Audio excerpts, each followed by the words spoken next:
बुद्धिवर्धक चल रहा है।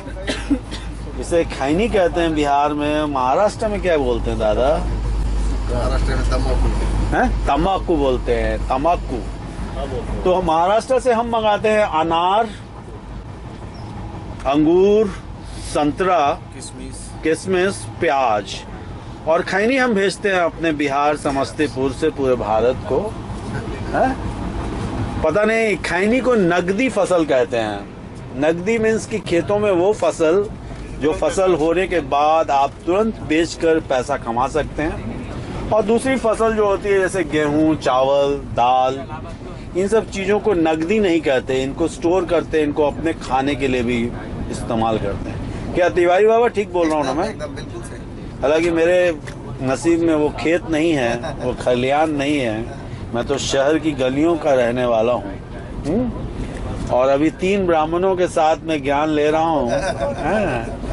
ये जा रहे हैं महाराष्ट्र दर्शन करने के लिए। बहुत लोगों को मैंने ट्रेन में देखा वैष्णो देवी जाते हुए, बाबा धाम जाते हुए, बाबा विश्वनाथ के मंदिर जाते हुए, अयोध्या जाते हुए, लेकिन बहुत कम लोग मिले कि महाराष्ट्र में। हाँ, शिरडी साईं बाबा जाते हुए देखा। आप लोग जा रहे हैं नासिक, क्या क्या दर्शन करेंगे आप? त्र्यंबकेश्वर हम लोग दर्शन करेंगे। त्र्यंबकेश्वर, तो वहाँ शिवलिंग है? हाँ, शिवलिंग है। 12 ज्योतिर्लिंग है। अच्छा, ज्योतिर्लिंग है ना। और वहाँ शायद कुंभ, अर्ध कुंभ भी लगता है। उधर से नासिक भी जाएंगे।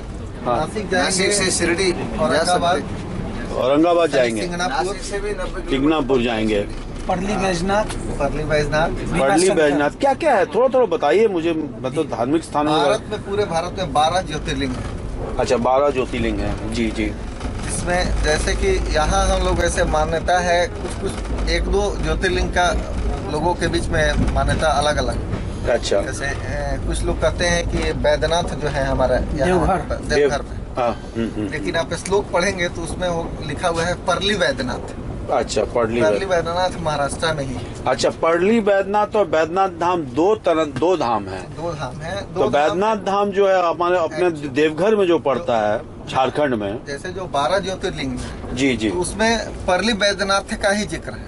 अच्छा अच्छा अच्छा। उसमें जो जिक्र है परली बैद्यनाथ का ही जिक्र। ये कहाँ पे पड़ता है महाराष्ट्र में? ये पड़ता है आपको परली जगह ही है वो। परली जगह का ही नाम। पड़ली मैं भी गया हूँ। अच्छा। वो क्या भाई साहब सही बोल रहे हैं। अपना बैद्यनाथ धाम ये ज्योतिर्लिंग में नहीं आता है। हाँ, हाँ।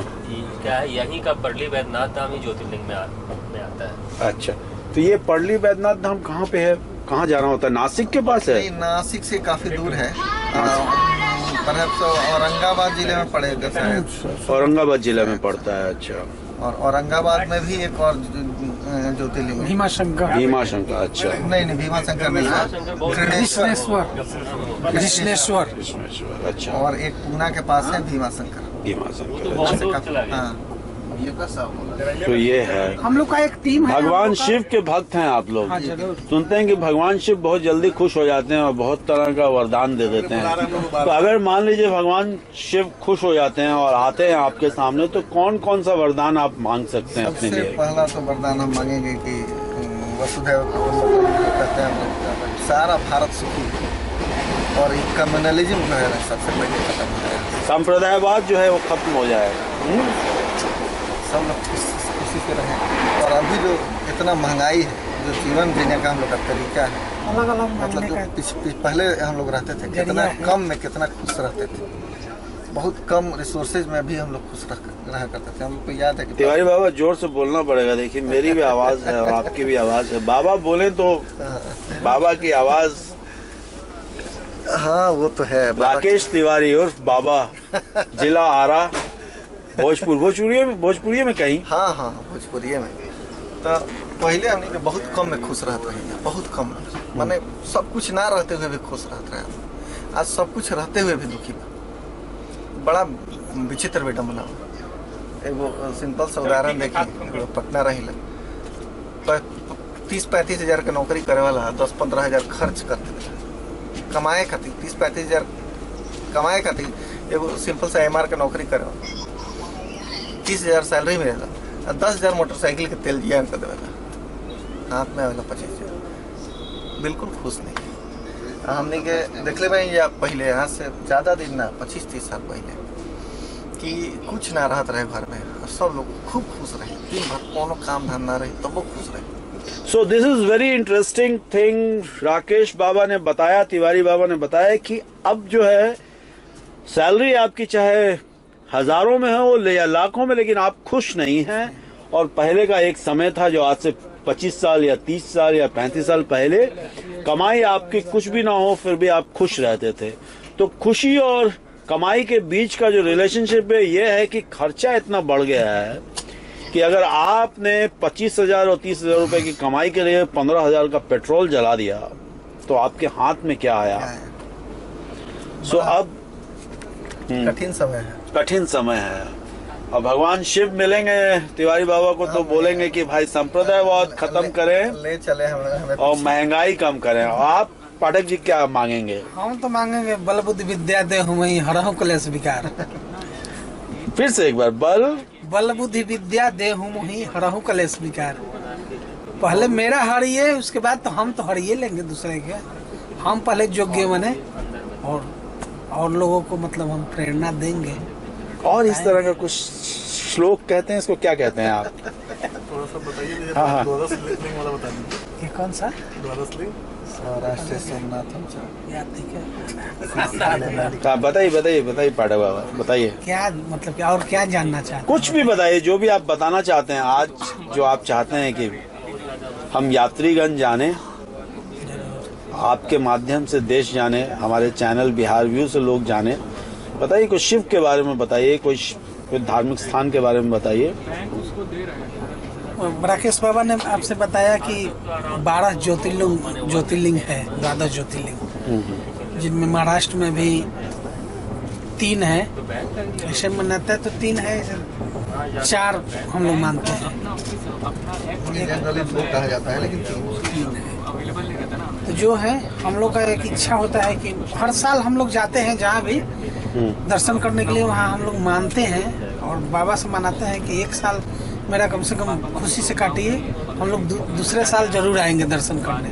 हर साल हम लोग जाते हैं। अच्छा, तो आप पिछले साल भी हैं, हम लोग अच्छा, भगवान शिव की 1 साल के लिए आराधना करते हैं, 1 साल का ये वादा करते हैं, हाँ, लेते हैं उनसे। हाँ। 1 साल का, इस साल बढ़िया बिता दीजिए हमें, हम अगले साल दोबारा आएंगे।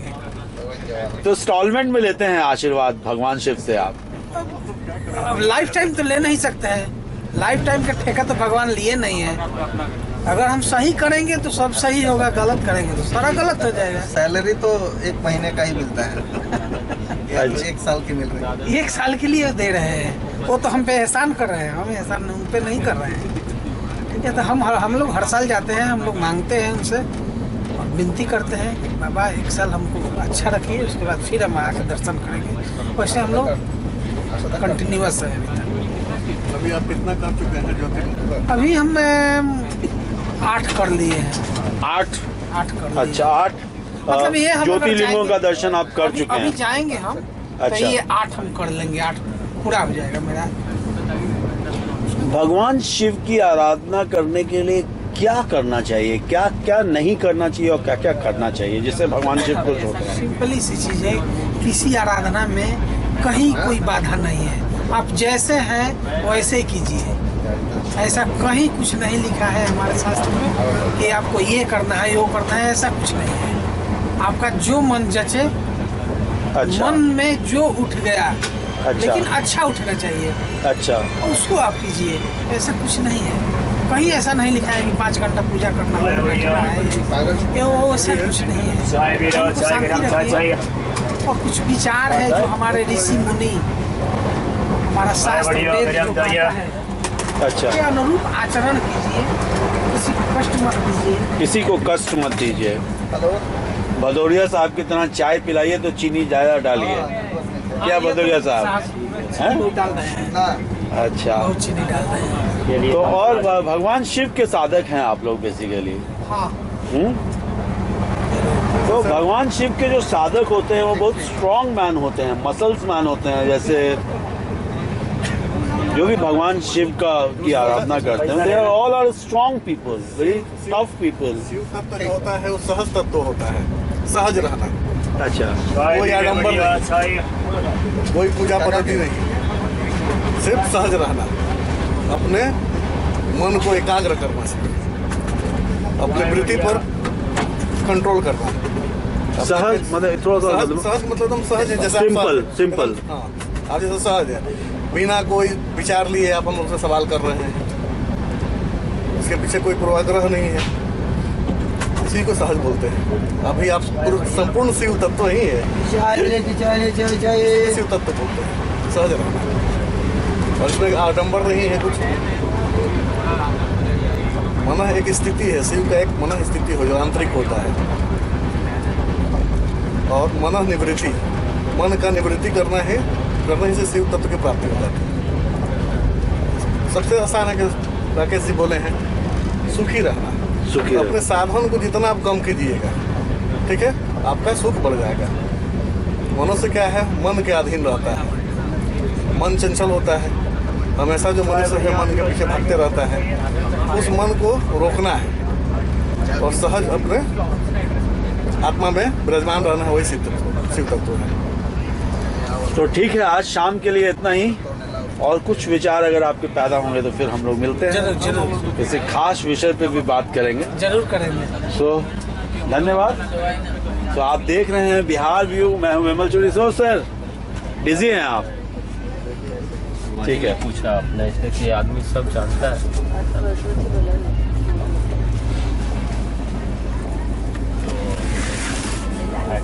करके देते हैं ना, तो बराबर भी डालते हैं कि जो आएगा तो। तो ये कौन सी जगह है भाई, हम लोग कहाँ पार कर रहे हैं अभी? पार कर रहे हैं कहाँ हम लोग? पार कर रहे हैं, लग रहा है कि खत्म हो रहा है कहाँ? अरे ब्रिज बन रहा है, रोड बन रहा है। रिकॉर्डिंग करते रहिए, उसके बाद हम आपको बताते हैं क्या। नहीं, बताइए बताइए तो आवाज। अरे वो आना चाहिए ना, आ रहे हैं वही हमको लग रहा है। इतना नहीं, इतना बहुत निकल गया क्या, वही होगा 2 घंटा 3 2 5 हाँ 1 घंटा लेटर में चौकी है। बोलिए प्रयागराज चौकी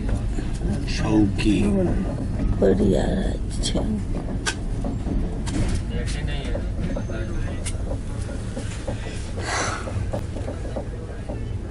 बहुत अच्छा रिकॉर्डिंग के लिए हम भी छोटा छोटा वीडियो बनाते थे ऐसा आपके जैसा,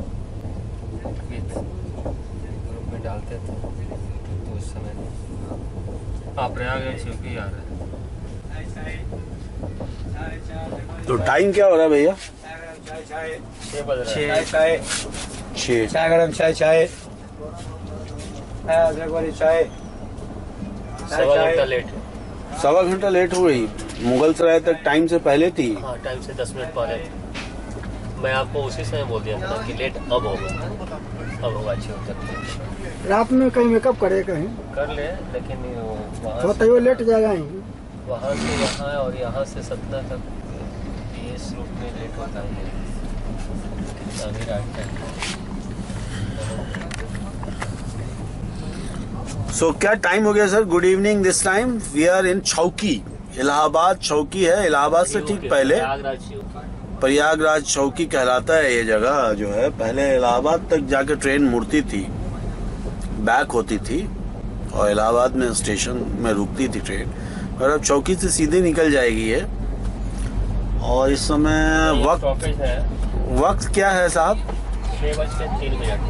6:03 हुए हैं इस वक्त। और आज 3 सितंबर 2022 है और सुबह 10:55 में हम पटना से निकले थे मुंबई के लिए। 1 घंटा 15 मिनट और 1 घंटा 15 मिनट अभी लेट चल रही है। हालांकि मुगल सराय में ये 10 मिनट या 5 मिनट पहले पहुंची थी। और देखना है कि सफ़र अभी और बाकी है और देखेंगे कैसे गुजरता है सफ़र।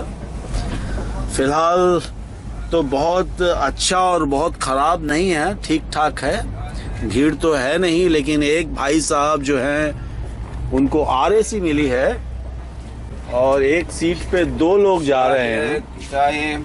समस्या ये है कि ये जो चादर बांटने वाला और कंबल बांटने वाला आदमी है, ये बोल रहा है कि उसकी 2 चादरें मिसिंग हो गई हैं।